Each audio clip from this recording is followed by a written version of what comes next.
tardes o noches a todos y todas. Esta es nuestra segunda entrevista en el blog Hábitos de Monje, y los que han comenzado a seguirnos desde el blog escrito sabrán que esta aventura comenzó justamente hablando sobre temas como la felicidad, la aceptación y la no discriminación, temas que incumben nuestro ámbito, nuestro foro interior. Los que no lo han leído, el enlace está en la descripción abajo. Cuando terminen de ver la entrevista pueden chequearlo. Hoy día nos encontramos con el doctor en psiquiatría Santiago Stucchi. Stucchi. Muy buenas noches, doctor Stucchi. Buenas noches, señor Bendezú. Muchas gracias por darnos este tiempo para todos nuestros seguidores. Y quisiera comenzar con una pregunta. ¿Por qué? ¿Por qué decidió estudiar esta rama de la medicina, que es muy necesaria, pero también está muy estigmatizada hasta ahora? Quizás justamente por ese motivo, ¿no? A pesar de que es una rama que considero bastante importante dentro de la medicina, no son muchas las personas que se dedican a la misma, ¿no? Siempre se ha tenido un halo de misterio, de miedo, de rechazo, tanto a las personas con problemas psiquiátricos como a los psiquiatras mismos, y a la psiquiatría y a los tratamientos psiquiátricos. No sin razón, hay que admitirlo, ¿no? Algunos de los tratamientos psiquiátricos históricos han sido bastante peculiares, por decirlo de alguna manera, y el trato que se le ha dado a las personas con diagnósticos psiquiátricos no ha sido siempre el más adecuado. Por otro lado, hay que considerar que la psiquiatría, si bien ahora es un campo bastante abierto a diversos problemas emocionales, en un principio estuvo ligado principalmente a lo que coloquialmente se llama locura, ¿no? La locura, la insanía, la alienación mental fue el campo primigenio de la psiquiatría, ¿no? Cuando todavía esta rama tenía la denominación de alienismo, ¿no? Hay que recordar que la psiquiatría nace como alienismo en el siglo XIX y luego se va convirtiendo en lo que ahora llamamos psiquiatría. Muy bien. La psiquiatría antecede a la neurociencia.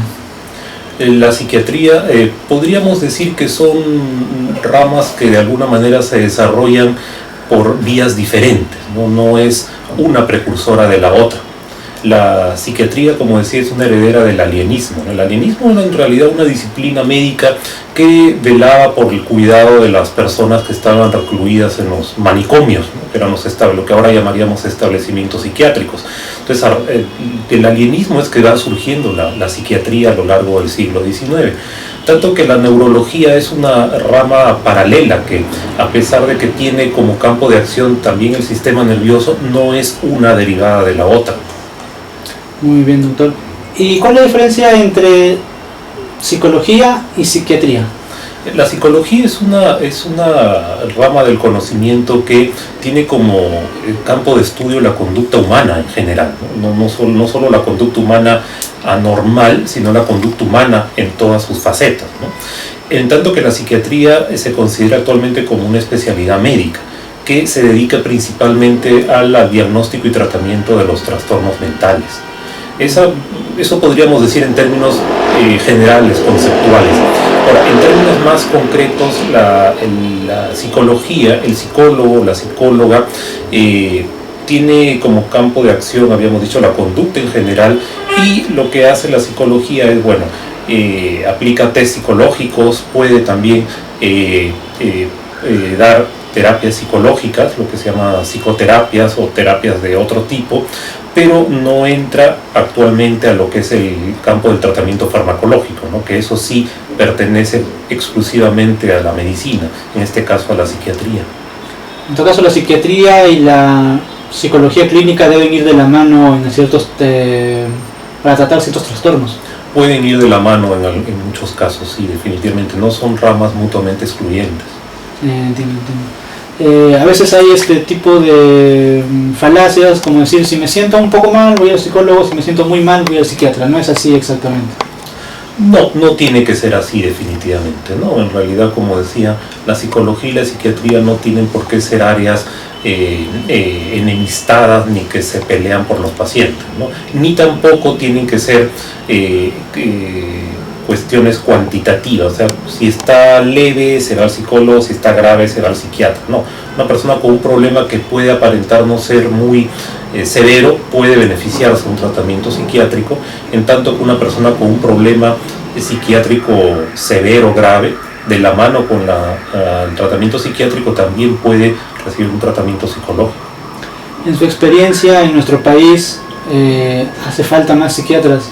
De hecho, hay faltan médicos en general, pero en particular yo imagino que hacen falta muchos psiquiatras. Definitivamente sí, ¿no? O sea, se calcula más o menos en 700 a 800 psiquiatras para todo el Perú. Estamos hablando de 700 a 800 psiquiatras para 30 millones de habitantes, ¿no? Entonces esa cifra es claramente insuficiente, porque además no solo hay una poca cantidad de psiquiatras, sino, como se ha mencionado varias veces, estos se concentran en algunas ciudades.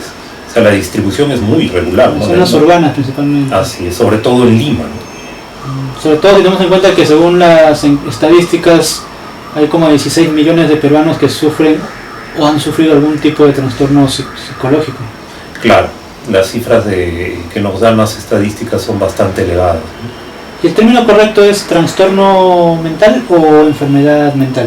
Si queremos ser exactos, el término más exacto sería trastorno mental, ¿no? ¿Por qué?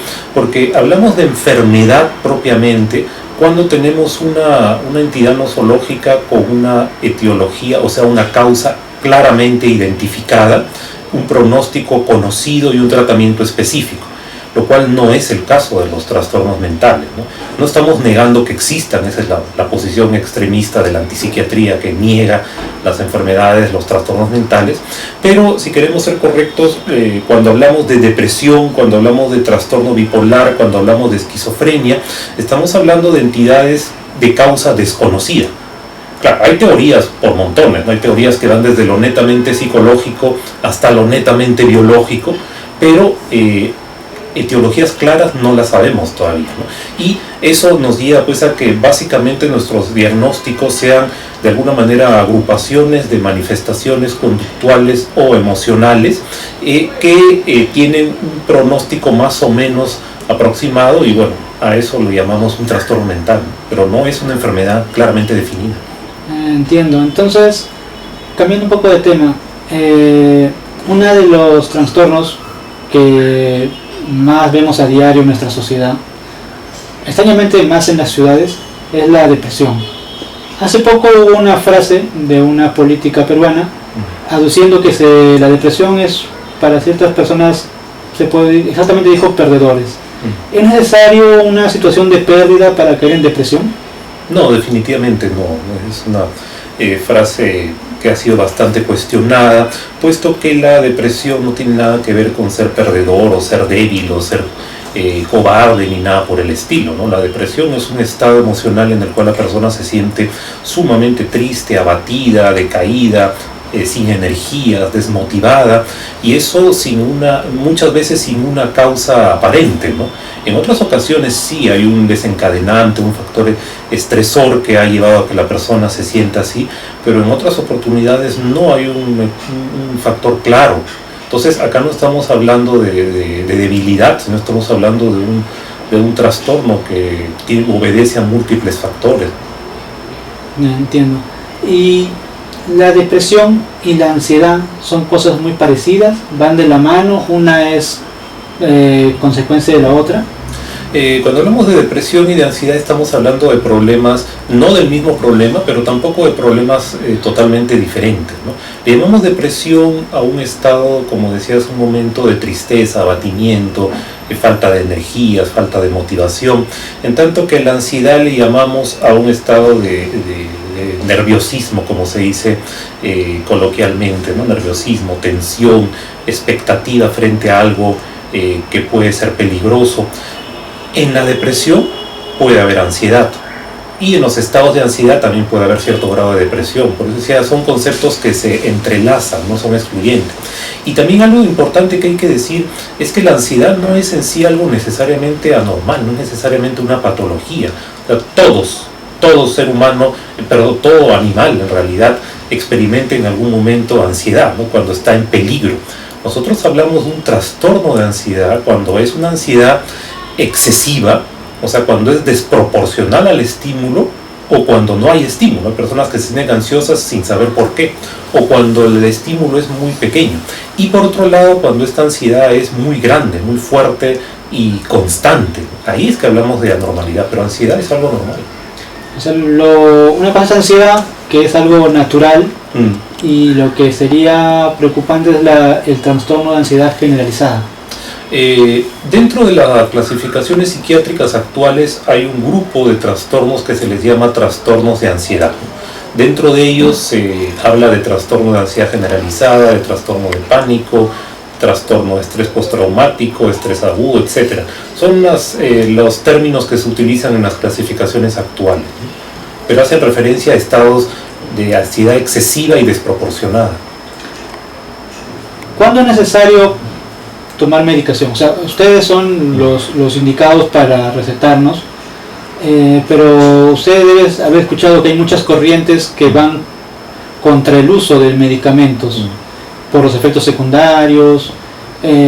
Cada vez se desarrolla más la farmacología y hay menos efectos secundarios, pero igual la gente tiene temor a ir al psiquiatra justamente por no querer tomar medicamentos. ¿Cuándo es necesario sí o sí empezar a tomarlos? Bueno, hay que empezar diciendo que es verdad que los medicamentos tienen efectos secundarios, eso tanto en psiquiatría como en cualquier área de la medicina. No hay medicamentos exentos de efectos secundarios, ¿no? Estos pueden ser de distinto tipo, ¿no? Cada medicamento tiene su propio perfil de efectos secundarios y cada persona reacciona diferente, no todos reaccionan igual. Por eso esperar un medicamento perfecto es una utopía, no lo va a haber. Por otro lado, ¿cuándo hay que tomar medicamentos? Bueno, depende de la condición de la persona, ¿no? En términos generales, se acude a los medicamentos cuando la persona se siente muy mal, ¿no? O sea, cuando la persona realmente no puede llevar una vida normal, se siente continuamente angustiada, continuamente decaída, desanimada, o ya tiene problemas mayores como psicosis, por ejemplo. En esos casos es que uno recurre a la medicación. En general no es recomendable utilizar medicamentos a diestra y siniestra, ¿no? Y acá hay dos situaciones, ¿no? Como usted ha mencionado, la automedicación, que es cuando las personas sin opinión médica se compran generalmente tranquilizantes o hipnóticos, o sea, pastillas para dormir, y los consumen tratando de buscar con eso la tranquilidad o el sueño reparador, ¿no? Pero esto es una costumbre no muy recomendable porque muchos de estos medicamentos pueden generar dependencia. Hay personas que a la larga terminan consumiendo cada vez más tranquilizantes o pastillas para dormir y no obtienen el mismo beneficio. Esa es la automedicación, pero también hay que decirlo que a veces se dan casos en los que el abuso de los medicamentos empieza con la receta médica. Entonces sí, muchas veces hay sobreprescripción de medicamentos psiquiátricos. Tengo una pregunta de mi amiga Angélica, que nos escribe desde México. Me dice, llevo un año tomando medicamentos, me siento mejor, pero pienso que cuando deje de tomarlos, los síntomas volverán. Esto me lleva a otra pregunta de nuestra amiga Raquel. ¿En algún momento dejaré de consumir medicamentos para acabar con mi ansiedad? Son preguntas bastante interesantes y muy pertinentes porque efectivamente hay trastornos, los más severos como la esquizofrenia, el trastorno bipolar, que requieren tratamiento muchas veces de manera permanente. Pero no es el caso de todos los problemas que tratamos, ¿no? Cuando hablamos de depresión, hablamos de problemas de ansiedad, el tratamiento es de duración variable. Generalmente depende, no puedo decir en este momento cuánto debe durar, eso depende de cada persona, cada caso en particular, pero no tiene que ser permanente necesariamente, ¿no? Entonces, si pregunta cuánto tiempo, ahora estoy muy bien, cuánto tiempo lo voy a tomar, eso tendría que consultarlo con su médico tratante, es la respuesta que le puedo dar, pero sí le puedo decir que no tiene que ser de por vida, ¿no? Y en algún momento puede dejar los medicamentos. En general, no puedo hablar de casos particulares. Claro, cada caso es particular, ¿no? Particularísimo. Muy bueno, doctor, le agradezco por habernos venido a estos servicios, en estos momentos. Espero que podamos tenerlo en otra oportunidad. Claro. Y quisiera, por favor, abusando de su gentileza, que se dirija a todas esas personas que nos están viendo y que tienen cierto temor de acercarse a un profesional de la salud médica psiquiátrica por tantas especulaciones que hay, o que de repente están en tratamiento y les da el decaimiento de pensar que siempre van a tener que seguir así, o que ven esto como un camino sin salida. Usted, que es un profesional en la materia reconocido, quisiera que por favor les dé unas palabras técnicas hacia ellos. Bueno, lo que podría decir es que los problemas de salud mental, los problemas emocionales, no tienen por qué significar algo vergonzoso, algo estigmatizante, aunque lo ha sido en el pasado, pero eso tiende cada vez a quedar atrás, ¿no? Entonces, no hay nada de malo en buscar una ayuda profesional. Y por otro lado, hay que tener en cuenta que no necesariamente acudir a un profesional de la salud mental, a un psicólogo o a un psiquiatra, significa medicación de por vida, ni necesariamente que uno ha perdido la razón. O sea, uno puede obtener un beneficio con la ayuda que ofrece la psicología y la psiquiatría. Muchas gracias, doctor. Gracias a usted. Le agradezco mucho. Gracias.